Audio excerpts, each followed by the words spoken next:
wabarakatuh. Kami dari kelompok 5 akan mempresentasikan unit 2 yang berjudul karakteristik dan perbedaan individu. Di unit 2 ini mencakup, Di unit 2 ini mencakup ada 3 bab. Yang pertama ada pengertian individu, yang kedua karakteristik individu, dan yang ketiga perbedaan individu. Kami mempresentasikan bab ini yang beranggotakan saya, Muhammad Yazid, Hagel, Angga, dan Fawas. Oke, bab 1 pengertian individu yang akan dibacakan oleh Hagel. Terima kasih, Yazid. Untuk bab pertama yaitu pengertian individu. Sebelum kita dulu apa itu yang dimaksud dengan manusia. Manusia adalah makhluk yang dapat dipandang dari berbagai sudut pandang. Sebagaimana dikenal, adanya manusia sebagai makhluk yang berpikir Homo sapiens, makhluk yang berbentuk atau Homo faber, makhluk yang dapat didik atau Homo educandum, dan seterusnya. Bangsa Indonesia menganut pandangan bahwa yang dimaksud manusia secara utuh adalah manusia yang memiliki sifat kodrat, yaitu antara segi individu dan sosial, jasmani rohani, dunia dan akhirat. Keseimbangan hubungan tersebut menggambarkan keselarasan hubungan antara manusia dengan dirinya, manusia dengan bangsa manusia dengan alam sekitar atau lingkungannya, dan manusia dengan Tuhan. Uraian tentang manusia dengan kedudukannya sebagai peserta didik haruslah menempatkan manusia sebagai pribadi yang utuh. Dalam kaitannya dengan kepentingan pendidikan, akan lebih ditekankan hakikat manusia sebagai kesatuan sifat, makhluk individu dan makhluk sosial, sebagai kesatuan jasmani rohani, dan sebagai makhluk Tuhan. Sifat-sifat dan ciri-ciri tersebut merupakan hal yang secara mutlak disandang manusia sebagai individu yang utuh. Individu berarti tak dapat dibagi, tak dapat dipisahkan, keberadaannya sebagai makhluk yang pilah, tunggal, dan khas. Menurut Kamus Ekol dan Sadali, individu adalah kata benda dari individual, yang berarti orang atau perorangan dan oknum. Berdasarkan pengertian tersebut, dapat dibentuk suatu lingkungan, suatu anak yang dapat merangsang perkembangan potensi-potensi yang dimilikinya, dan akan membawa pertumbuhan-pertumbuhan apa saja yang diinginkannya dalam kebiasaan dan sikap-sikapnya. Jadi anak dibantu oleh guru, orang tua, dan orang dewasa lainnya untuk memanfaatkan kapasitas dan potensi yang dibawanya dalam mencapai pertumbuhan dan perkembangan yang diinginkan. Next. Untuk karakteristik individu akan dijelaskan oleh Fawas. Silakan. Oke, Hagel, terima kasih. Yang kedua adalah karakteristik individu. Setiap individu memiliki ciri dan sifat atau karakteristik bawaan atau heredity, dan karakteristik yang diperoleh dari pengaruh lingkungan. Karakteristik bawaan merupakan karakteristik keturunan yang dimiliki sejak lahir, baik yang menyangkut faktor biologis maupun faktor sosial psikologis. Nature dan nurture merupakan istilah yang biasa digunakan untuk menjelaskan karakteristik individu dalam hal fisik, mental, dan emosional pada setiap tingkat perkembangan. Menurut Kamus Besar Bahasa Indonesia, karakter merupakan sifat-sifat kejiwaan, akhlak atau budi pekerti yang membedakan seorang dengan orang lain.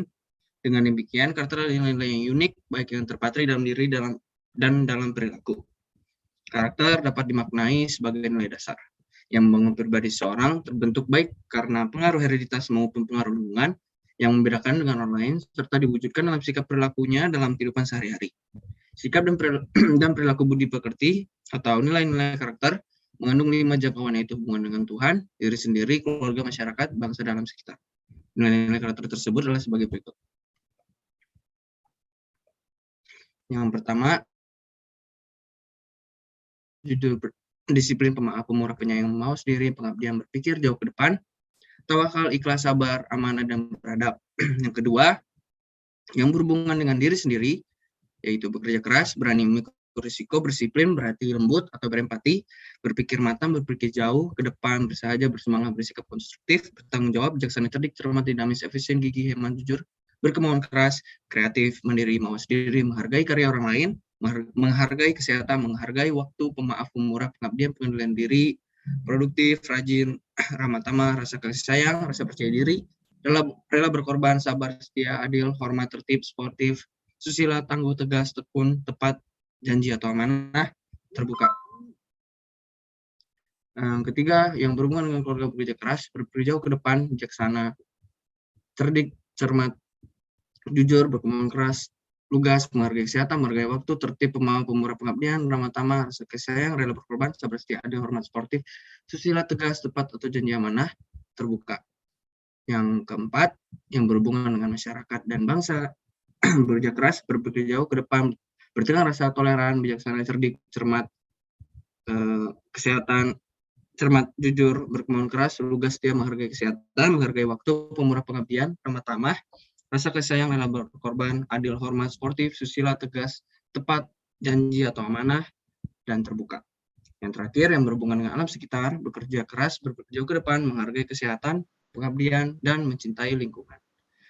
Untuk selanjutnya akan dibacakan oleh teman saya, Angga. Perbedaan individu. Setiap orang, anak atau orang dewasa yang berada di dalam suatu kelompok atau seseorang diri, ia disebut individu. Individu menunjukkan kedudukan sebagai orang perseorangan, orang itu sendiri. Sifat individual adalah sifat yang berkaitan dengan orang yang satu dengan yang lain berbeda. Perbedaan ini disebut perbedaan individu atau perbedaan individual. Maka, dalam perbedaan individual menurut Ledgren 1980 menyangkut variasi yang terjadi baik pada aspek fisik maupun psikologis. Dalam suatu kasus, seorang ibu yang memiliki seorang bayi berkata bahwa bayinya banyak menangis, banyak bergerak, dan kuat minum. Ibu lain juga memiliki seorang bayi menceritakan bahwa bayinya pendiam, banyak tidur, tetapi kuat minum. Cerita kedua ibu tersebut menunjukkan bahwa kedua bayi memiliki ciri dan sifat yang berbeda antara satu sama lain. Dan juga dalam satu kasus, seorang pengajar setiap tahun ajaran baru akan selalu berhadapan dengan siswa-siswi yang berbeda satu sama lain. Siswa-siswi ini dalam satu kelas memiliki ciri dan sifat yang berbeda. Dan mungkin ada dua orang yang mirip satu sama lain. Dan jika diamati secara teliti dan cermat, antara keduanya pasti terdapat sebuah perbedaan, walaupun itu hanya satu atau dua perbedaan. Selanjutnya akan dibacakan oleh teman saya, Muhammad Yazid.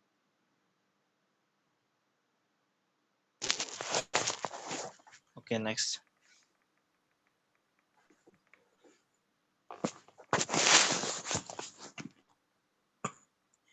Gary 1963 lahir di Oxford mengategorikan perbedaan individual di dalam bidang-bidang sebagai berikut. Bidang pertama yaitu perbedaan fisik. Perbedaan fisik ini mencakup jenis kelamin, usia, berat badan, tinggi badan, bentuk muka, bentuk mata, warna kulit, rambut, pendengaran, penglihatan, bau badan, nada suara, bau badan, kemampuan bertindak, golongan darah, kecepatan lari, kecepatan renang, tinggi loncatan, dan semacamnya. Dan yang kedua adalah perbedaan sosial. Perbedaan sosial ini mencakup status ekonomi, agama, kelompok, keluarga, kelompok sosial, suku, dan semacamnya. Perbedaan kepribadian.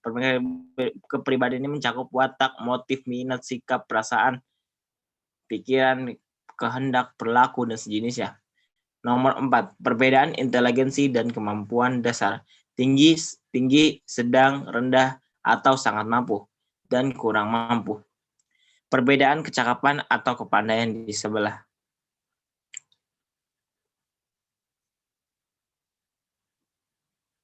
Kemampuan inteligensi dan kemampuan dasar. Tinggi, sedang, rendah, atau sangat mampu, dan kurang mampu. Nomor 5, perbedaan kecakapan atau kepandaian di sekolah. Ini mencakup sangat cakap, kurang cakap, atau sangat pandai, dan kurang pandai. Cakap di sini berarti bergaul kepada teman-temannya, sekitar teman-temannya. Yang keenam yaitu perbedaan kognitif, yaitu perbedaan kemampuan yang berkaitan dengan penguasaan ilmu pengetahuan dan teknologi. Kemampuan ini sangat ditentukan oleh inteligensi individu. Nomor 7, perbedaan individual dalam kecakapan bahasa. Kemampuan tiap individu dalam berbahasa berbeda-beda. Kemampuan seseorang untuk menyatakan buah pikirannya dalam bentuk ungkapan kata dan kalimat yang penuh makna, logis, dan sistematis. Next. Nomor 8. Perbedaan individu dalam kecakapan motorik. Kemampuan motorik dipengaruhi oleh kematangan pertumbuhan fisik dan kemampuan berpikir tiap orang berbeda-beda. Maka kecakapan motorik setiap individu berbeda-beda pula. Nomor 9. Perbedaan dalam latar belakang. Latar belakang keluarga. Baik dilihat dari segi sosial ekonomi maupun sosial kultural individu maupun sosial kultural. Individu adalah berbeda-beda, demikian pula lingkungan sekitarnya, baik lingkungan sosial maupun lingkungan fisik, memberikan pengaruh yang berbeda-beda. Dengan demikian, latar belakang individu berbeda satu dengan yang lainnya. Nomor 10. Perbedaan dalam bakat. Bakat merupakan kemampuan khusus yang dibawa sejak lahir. Kemampuan tersebut akan berkembang dengan apabila mendapatkan dan tidak mendapat rangsangan dan pemupukan, maka bakat tidak dapat berkembang secara maksimal. Malah mungkin tidak berkembang sama sekali. Disinilah letak penyebab adanya perbedaan bakat individu. Nomor 11. Perbedaan dalam kesiapan belajar. Perbedaan individu ini sangat ditentukan oleh pengaruh latar belakang, keluarga, dan lingkungan. Sikap apatis, pemalu, dan kurang percaya diri akibat dari kesehatan yang kurang baik. Cara tubuh dan latar belakang yang miskin, pemahaman, dan ekspresi diri. Inilah yang mengakibatkan kesiapan belajar individu berbeda-beda. Sekian, terima kasih. Mohon maaf jika ada kesalahan. Assalamualaikum warahmatullahi wabarakatuh. Waalaikumsalam. Bye-bye.